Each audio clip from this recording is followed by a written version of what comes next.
The most dangerous mistakes are never made by enemies, but by the people arrogant enough to believe they already understand everyone in the room.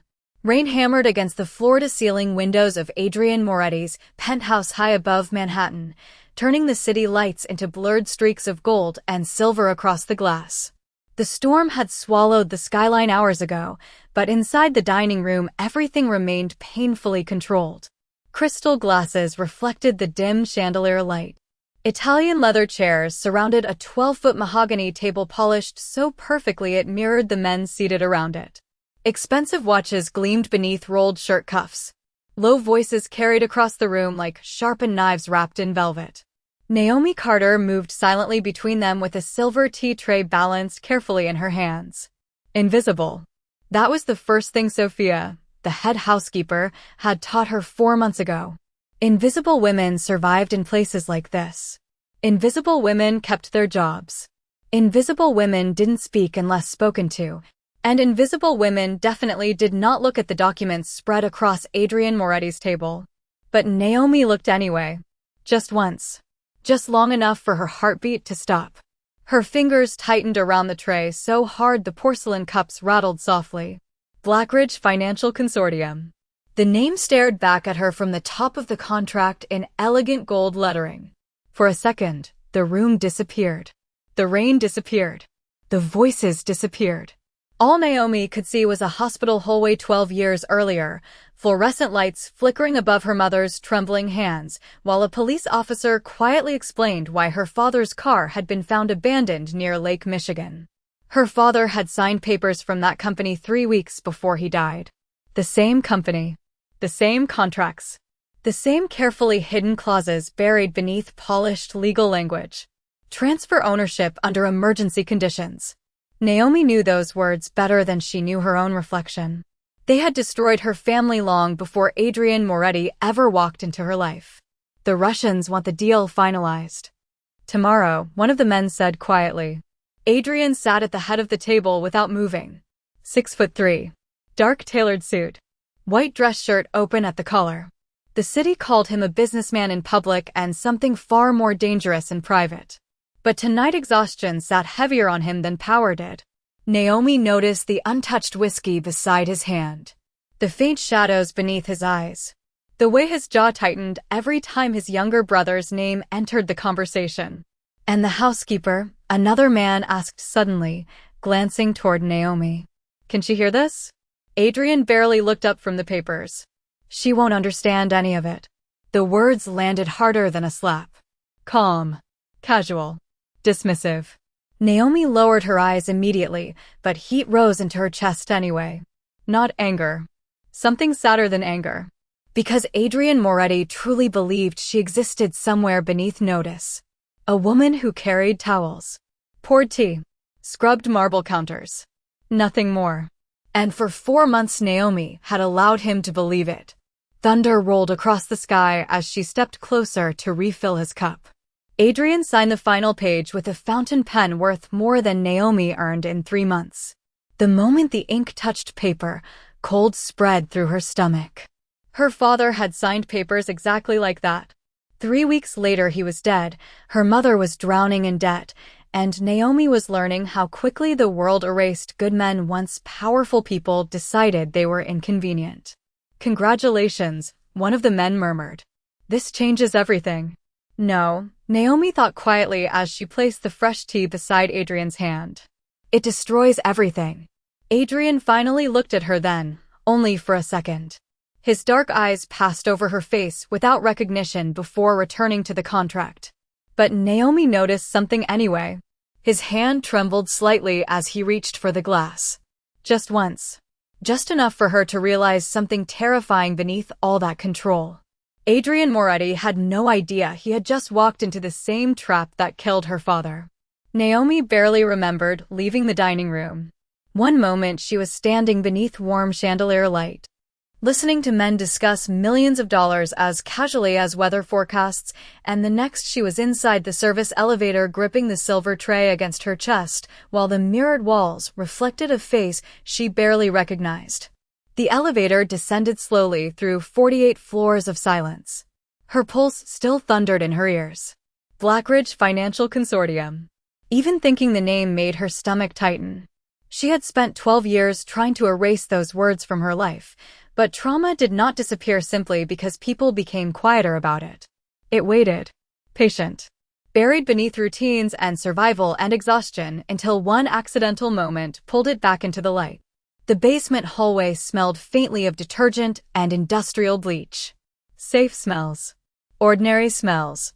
Naomi stepped into the staff laundry room and carefully placed the tray beside a folding table stacked with white towels. Her hands were shaking now. Really shaking. She pressed both palms flat against the cool metal surface and forced herself to breathe. For seconds in. For seconds out. The same breathing exercises her mother's neurologist had taught them years ago after the Alzheimer's diagnosis became official. Stress made memory episodes worse. Calm mattered. Stability mattered. Naomi closed her eyes, but memory arrived anyway. Her father sitting at their tiny kitchen table in Queens at 2 in the morning, still wearing his mechanic uniform, staring silently at papers spread before him while untouched coffee turned cold beside his hand. Naomi had been 15 then, old enough to recognize fear even when adults tried hiding it. "It is just temporary debt restructuring," he had told her mother quietly. "They said once I sign, we can finally keep the shop open." 3 weeks later, the bank froze every account they owned. 6 weeks later, they lost the auto repair business her father had spent 20 years building. And 3 months later, Naomi stood beside her mother in a cemetery while freezing rain soaked through borrowed black shoes that did not fit properly. The memory hit so sharply she opened her eyes immediately. No, not now. She reached for the sink and splashed cold water across her wrists. Upstairs, Adrian Moretti was probably pouring another whiskey while lawyers congratulated him on a deal that was about to swallow him whole. The thought should not have mattered to her. Men like Adrian existed in entirely different worlds than women like Naomi. He lived above the city in silk suits and private security and whispered conversations behind locked doors. Naomi worked double shifts and sent half her paycheck to an assisted care facility in Brooklyn, where her mother no longer recognized her on difficult days. Their lives were not supposed to intersect emotionally. But earlier, just for a second, she had noticed the tremor in Adrian's hand when his brother's name came up. Not fear exactly. Something heavier. Something exhausted. Naomi had seen that same look once before on her father's face during those final weeks. Men carrying too much responsibility often mistook silence for strength. That was how traps worked. They convinced proud people they could survive them alone. A loud crash echoed from somewhere upstairs, followed by hurried footsteps across marble floors. Naomi looked toward the ceiling instinctively. The meeting was ending badly. She knew it before anyone said a word. Then the service phone mounted beside the laundry shelves rang sharply through the room. Naomi jumped slightly before lifting the receiver. Sophia's clipped voice came immediately through the line. "Mr. Moretti wants coffee sent to his study. Black. Immediately." Naomi swallowed slowly. Outside, thunder rolled over Manhattan again like distant warning bells across the sky. And somewhere above her, Adrian Moretti was beginning to realize that powerful men were not immune to making catastrophic mistakes.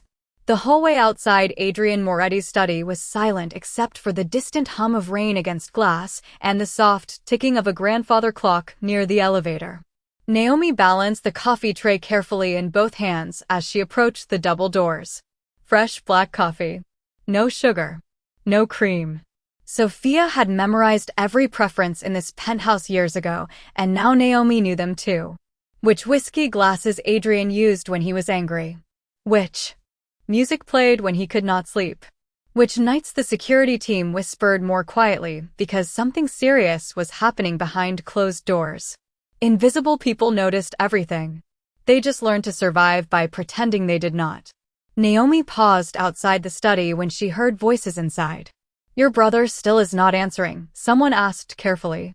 A long silence followed. Then Adrian spoke. "He was supposed to check in 3 hours ago." His voice sounded different tonight. Less controlled. Less polished. Naomi had spent 4 months hearing that voice cut through rooms with effortless authority, but now exhaustion dragged beneath every word like heavy chains beneath dark water.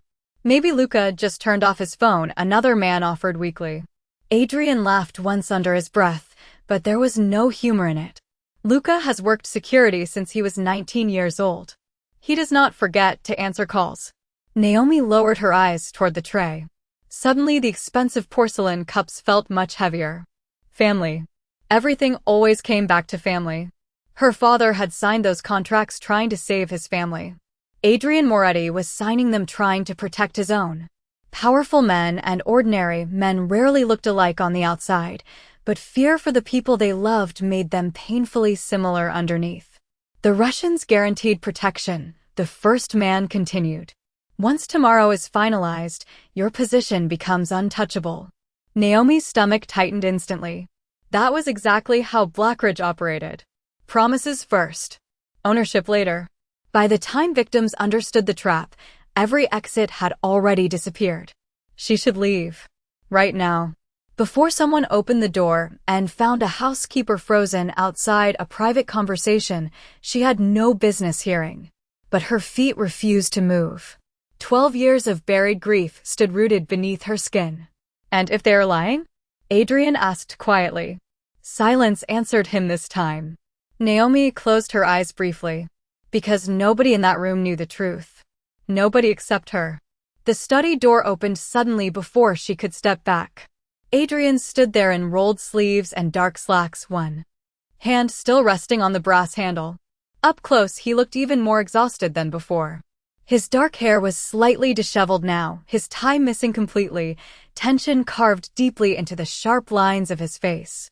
For a second his eyes landed directly on Naomi, and she felt that familiar sensation again, like standing too close to something dangerous and deeply wounded at the same time. Coffee, she said softly, forcing her voice steady. Adrian stepped aside without speaking. Naomi entered carefully.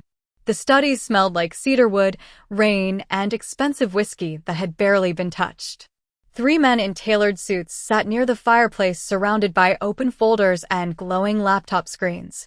One of them barely acknowledged her existence. Another continued typing while speaking into a Bluetooth earpiece. Naomi moved silently toward Adrian's desk, but then she saw it again. The contract. Page 9 was open beneath the desk lamp. And there it was. The clause. Buried beneath 6 pages of harmless legal language, exactly the same way it had been hidden in her father's agreement years ago.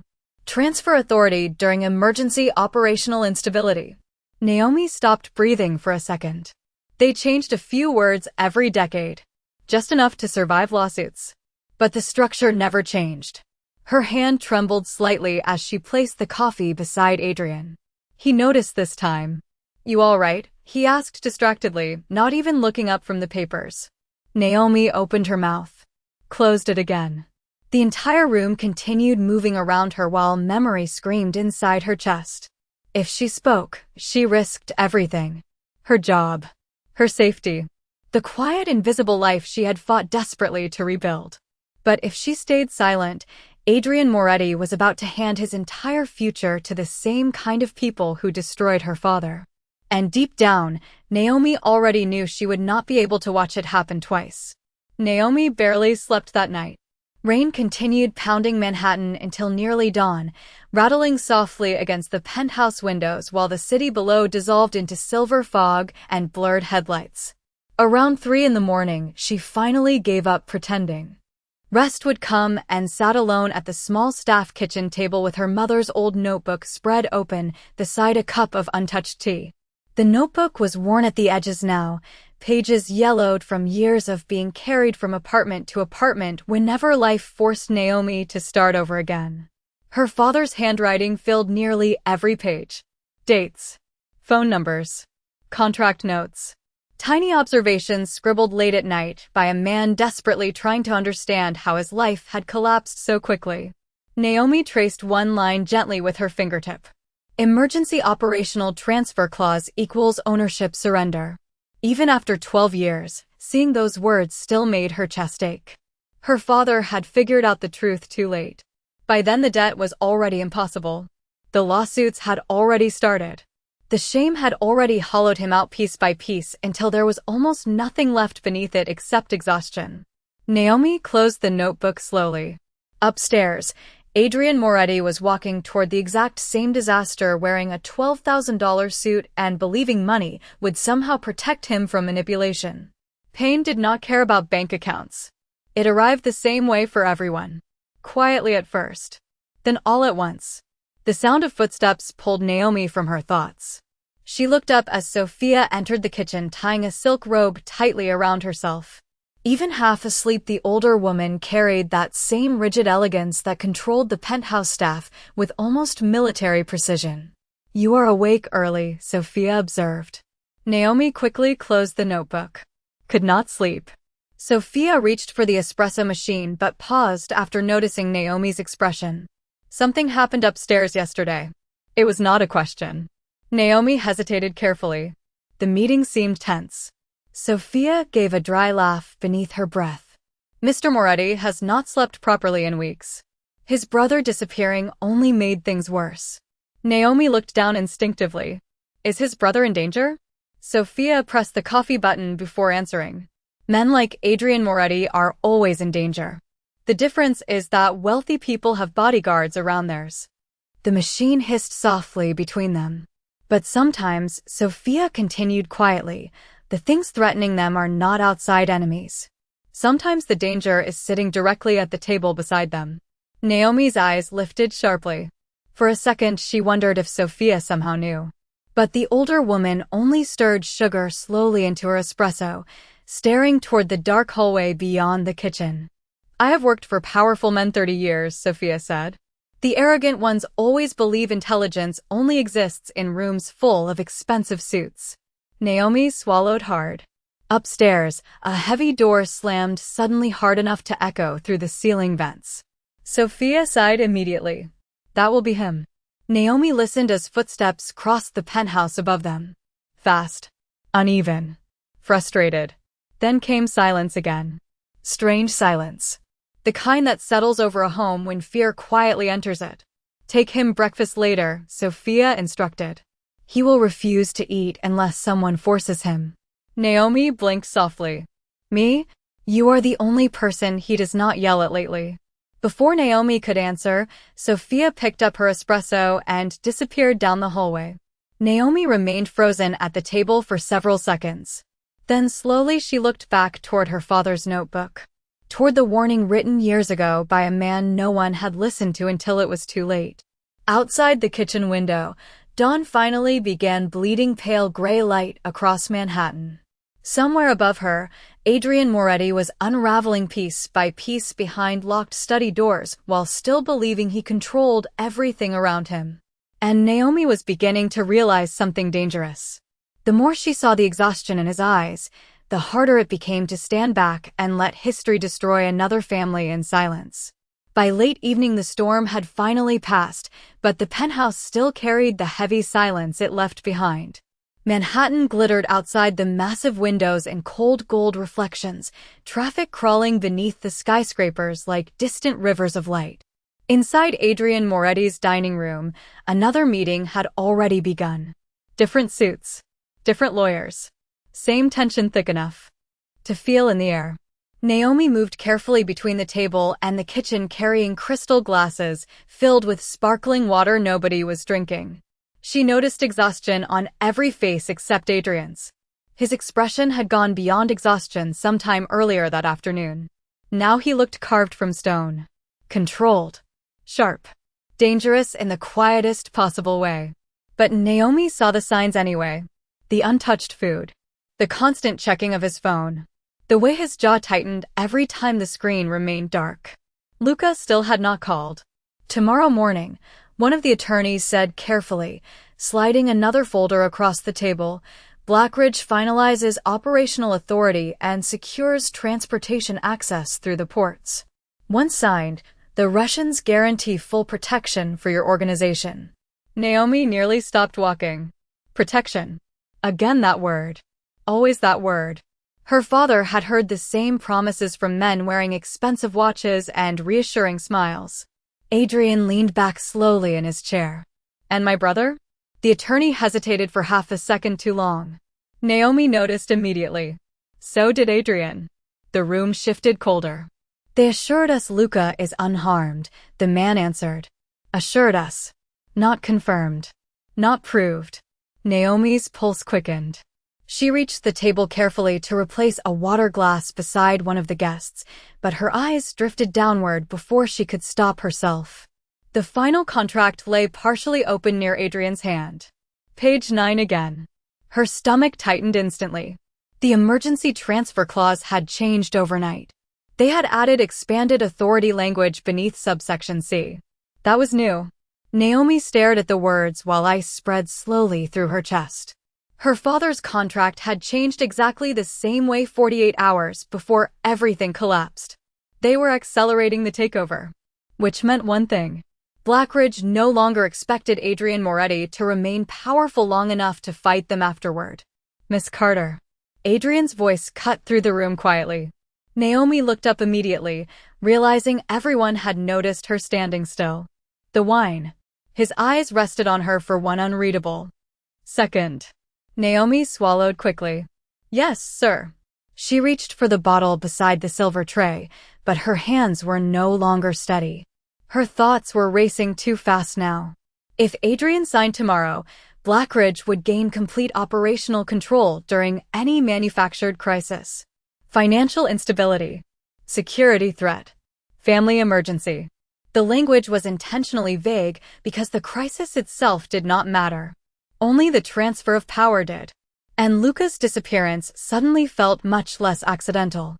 Naomi poured red wine into the nearest crystal glass, but her attention remained trapped on the contract. Her breathing shortened. She could hear her father's voice from years ago. I thought I understood what I signed. The memory struck so hard she lost focus for half a second. The wine glass slipped against the tray with a sharp crack before tipping sideways across the white tablecloth.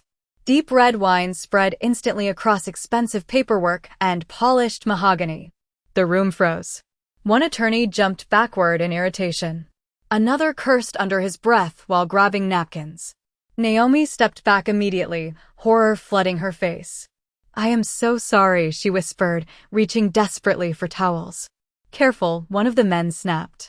Those documents are worth more than your yearly salary.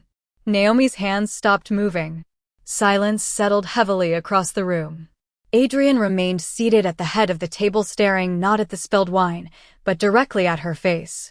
Naomi realized suddenly that she was trembling. Not because of the accident. Because she knew exactly what was about to happen to him if nobody stopped the steal. Adrian noticed it too. Everyone out, he said quietly. The attorneys blinked in confusion. Mr. Moretti, the contract's out. This time his voice carried steel beneath it. Chairs moved immediately.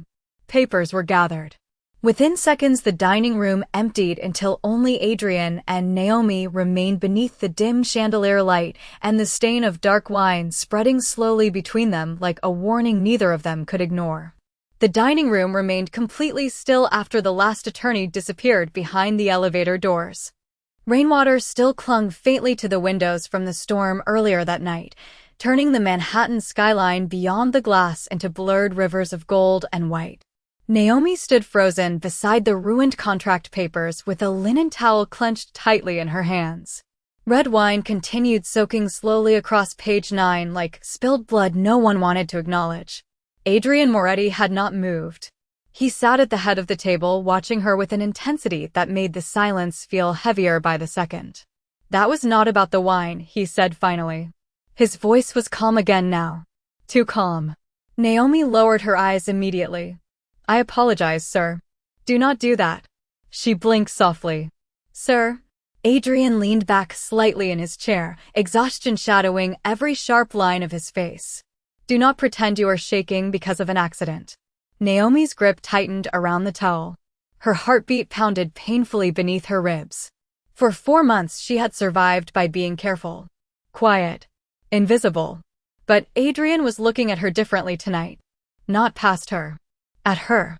You recognized something in that contract. It was not a question. Naomi remained silent. Adrian studied her for several long seconds before reaching toward the stained paperwork. Every time page 9 appears, you stop breathing. His dark eyes lifted slowly back to her face. Why? Naomi swallowed hard. The room suddenly felt too warm despite the rain tapping softly against the windows. It is not my place to comment on your business. Adrian laughed quietly under his breath, but there was no amusement in it. If this were only business, my brother would have answered his phone by now. The words landed heavily between them. Naomi looked at him then. Really looked at him. The carefully controlled mafia boss the city feared was beginning to crack beneath the surface. Not loudly. Not dramatically. Just enough for exhaustion and fear to show through the armor. And somehow that made him seem far more human than dangerous. Adrian stood slowly from the table and walked toward the window overlooking Manhattan. His broad shoulders remained rigid beneath the dark fabric of his shirt. Everybody in this city wants something from me, he said quietly. Money. Protection. Influence. But tonight every instinct I have is telling me I missed something important. Naomi's chest tightened painfully. Because she knew exactly what he missed. The same thing her father had missed. Trusting polished men with poison contracts. Adrian turned slightly toward her. Tell me what you know. Naomi closed her eyes briefly. Once she spoke, there would be no returning to invisibility afterward. Blackridge Financial Consortium, she whispered softly. Adrian's expression sharpened immediately. What about them? Naomi stared at the ruined contract on the table. 12 years ago, they approached my father after his auto repair business started struggling financially. Her voice remained calm somehow, though her hands trembled harder now. They promised temporary debt relief, operational support, protection from bankruptcy. Adrian said nothing. The silence gave Naomi just enough courage to continue. The contract included an emergency transfer clause buried beneath legal language ordinary people would never fully understand. Slowly, Adrian walked back toward the table. Page 9, he said quietly. Naomi nodded once. 3 months after signing, my father lost everything. Her throat tightened painfully around the memory. The company took ownership of his business during what they called a financial instability event. Adrian's eyes darkened slightly. Manufactured instability, he said. Naomi looked at him in surprise. He understood faster than her father ever had. Yes, she whispered. By the time he realized what happened, the debts were impossible. The lawsuits were already waiting. Adrian stared at her silently while pieces finally began connecting behind his eyes. Luca missing. The rushed amendments. The expanded authority clause. Protection promises that suddenly sounded far more like threats. Why did you not say something sooner? He asked quietly. Naomi looked down at the towel still trembling in her hands. Because people like me are not supposed to interrupt men like you. The room went silent again. But this time the silence felt different. Heavier. Sharper. And for the first time since Naomi entered his life, Adrian Moretti looked at her like she was someone he had profoundly misunderstood. Adrian Moretti did not speak for a very long time. The city lights shimmered across the rain-streaked windows behind him, washing silver reflections over the dark wood floors and the untouched wine glasses scattered across the table. Naomi remained standing near the edge of the dining room, clutching the damp towel against her chest while silence stretched painfully between them. She had expected anger. Maybe disbelief. At the very least suspicion.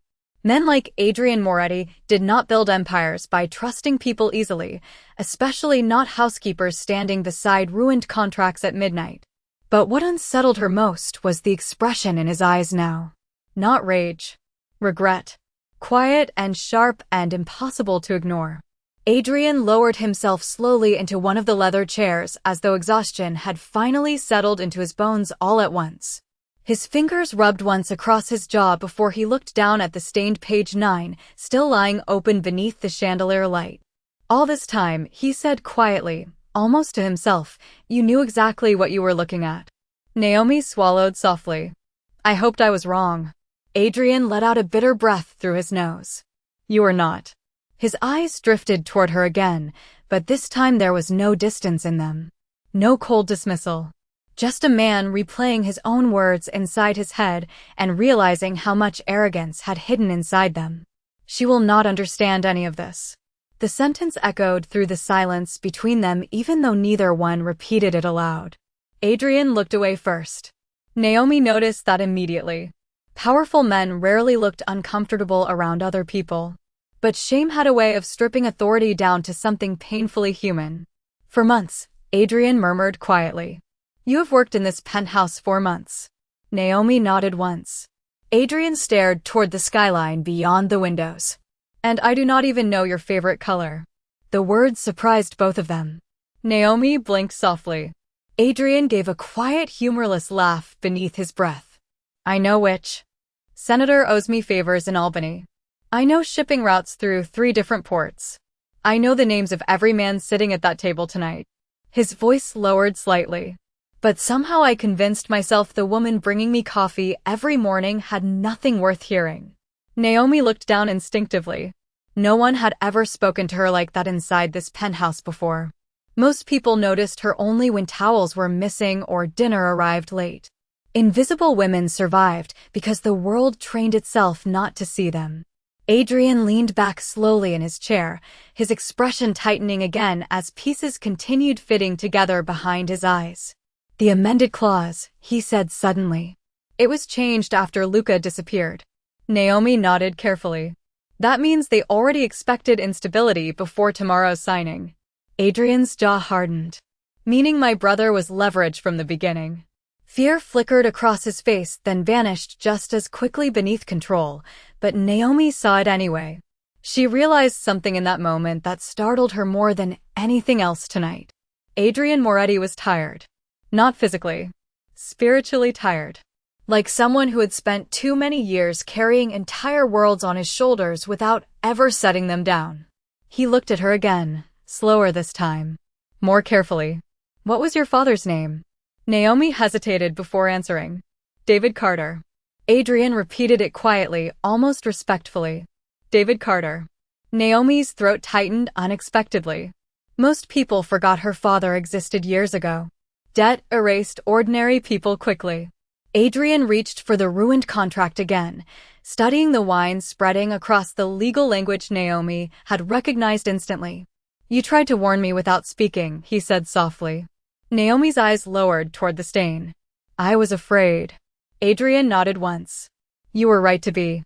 Another silence settled over the room, but now it no longer felt divided by power. It felt shared. 2 people standing on opposite sides of the same grief, finally recognizing it in each other. Then Adrian stood slowly from the table and walked toward Naomi until only a few feet separated them. Up. Close, she could see exhaustion lining his eyes beneath all the authority and expensive tailoring. Naomi, he said quietly, the first time he had ever spoken her name without distance attached to it, look at me. She did. And for the first time since entering this penthouse 4 months earlier, Adrian Moretti looked at her not as staff, not as background noise, but as someone whose pain and intelligence he should have recognized long before tonight. The penthouse changed after that night. Not dramatically. No grand speeches echoed through marble hallways. No one suddenly treated Naomi differently in front of the staff. But something invisible had shifted between her and Adrian Moretti, and both of them felt it every time their paths crossed afterward. The next morning, Manhattan woke beneath pale winter sunlight reflecting off glass towers and rain-washed streets. Naomi arrived in the kitchen before 6 carrying fresh linens, expecting another tense day filled with lawyers and whispered phone calls. Instead, she found silence. Strange silence. The kind that follows storms after people realize the damage could have been worse. Sophia stood near the espresso machine reading messages from her phone with narrowed eyes. Mr. Moretti canceled the signing, she said without looking up. Naomi stopped walking. Canceled. Sophia nodded slowly. At 4 this morning. Relief hit Naomi so suddenly she had to grip the counter lightly beside her. Adrian believed her. Somehow, against every logical instinct powerful men usually trusted more than people, Adrian Moretti had listened to the invisible woman serving coffee in his penthouse. Sophia finally looked up from the phone. Whatever happened in that dining room last night, she said quietly, it changed something. Before Naomi could answer, the kitchen door opened.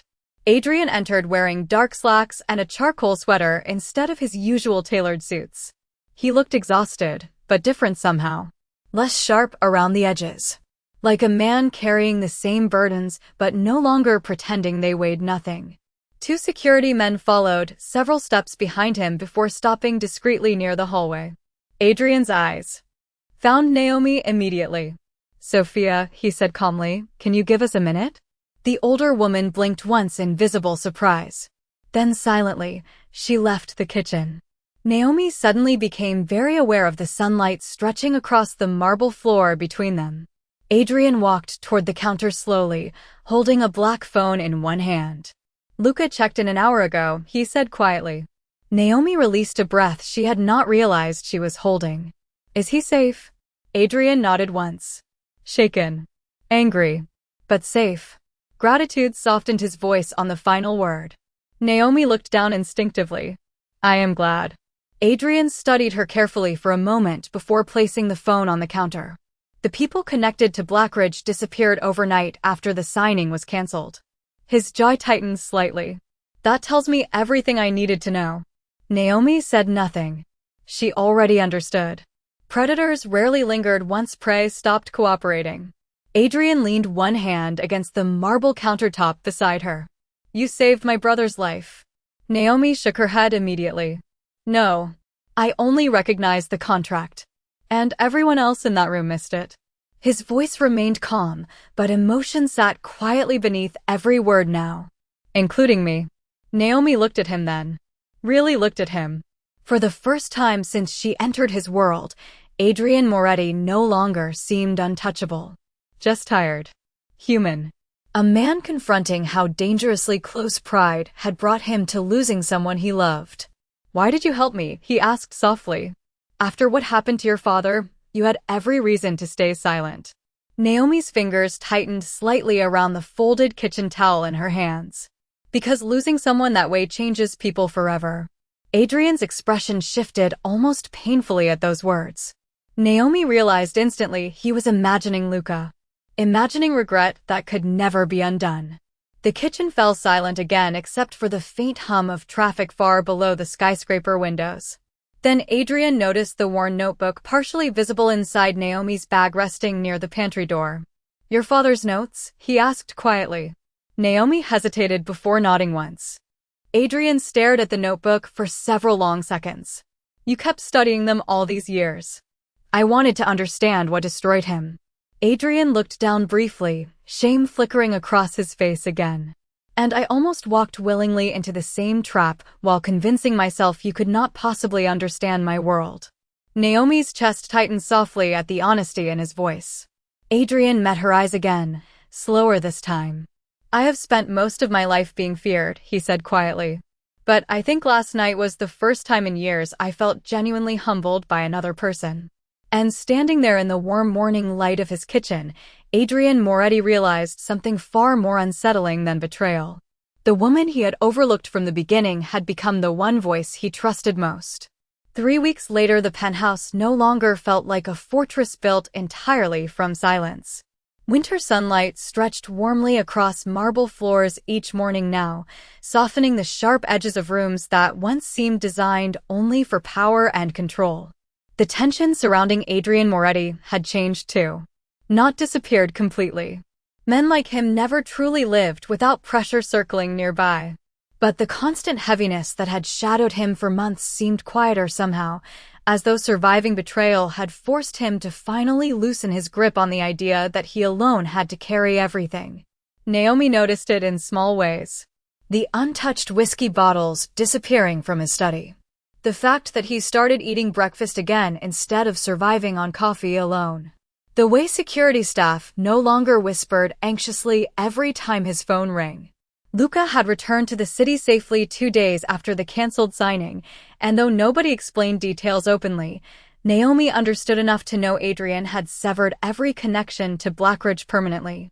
Some names quietly vanished from business conversations after that. Certain financial offices downtown closed unexpectedly. Lawyers stopped returning calls. Manhattan moved on the way powerful cities always did, pretending corruption only existed when newspapers talked about it loudly enough.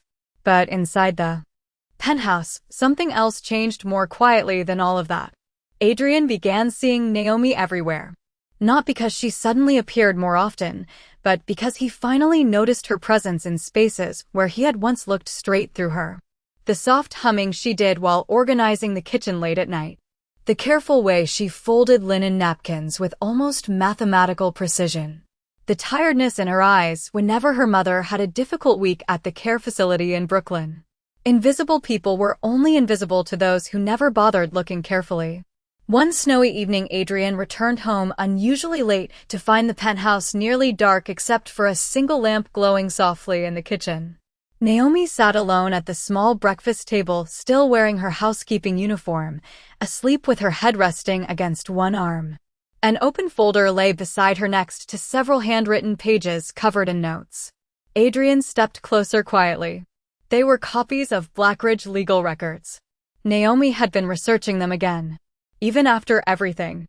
Even after warning him successfully. She was still trying to understand what happened to her father all those years ago. Adrian stared at the papers for a long moment before his eyes drifted toward Naomi herself. Her curls had loosened slightly from the long day, falling gently beside her face. One hand still rested protectively over the notebook containing her father's writing. Like she was afraid the world might erase him completely if she ever let go. Something tightened painfully inside Adrian's chest then. Not attraction. Not pity. Something deeper than both. Respect. The kind earned slowly by people who remain kind after life gives them every reason not to be. Adrian removed his wool coat carefully and draped it across Naomi's shoulders without waking her. But the movement stirred her slightly anyway. Naomi blinked awake in confusion before quickly sitting upright. "I am sorry," she whispered immediately. "I did not mean to fall asleep here." Adrian shook his head once. "You should be sleeping more." Naomi looked down at the papers beside her. Old habits. Adrian pulled out the chair across from her and sat down quietly. For a moment neither of them spoke. Snow drifted softly beyond the kitchen windows while warm light reflected across polished marble counters and untouched teacups. Peaceful silence. Rare silence. Finally, Adrian looked toward the notebook beneath her hand. "Did you ever find out who changed your father's contract?" Naomi hesitated. No, Adrian nodded slowly as though confirming something privately to himself. Then he slid a thin manila envelope across the table toward her. Naomi frowned softly before opening it. Inside were official court filings, financial records, and a notarized statement reopening the investigation into David Carter's business collapse. Naomi's breath caught instantly. "Mr. Moretti," Adrian interrupted gently. "The Attorney General's office received anonymous evidence last week." Naomi stared down at the documents with trembling hands. Her father's name appeared clearly across the top page in bold black letters. After 12 years of silence, someone was finally acknowledging that what happened to him had not been an accident. Naomi looked up slowly, emotion shining painfully in her eyes. Adrian held her gaze quietly across the table. "I was wrong about you," he said softly. Naomi stared at him for a long moment before answering. "No, Mr. Moretti." Her voice remained gentle. Honest. "You just never looked." The room fell completely silent after that. And somewhere between the snow falling quietly beyond the glass and the grief finally being seen after 12 long years, Adrian Moretti learned something power had never taught him. Dignity does not announce itself loudly. Sometimes it stands silently in your kitchen carrying coffee trays until the day you finally open your eyes.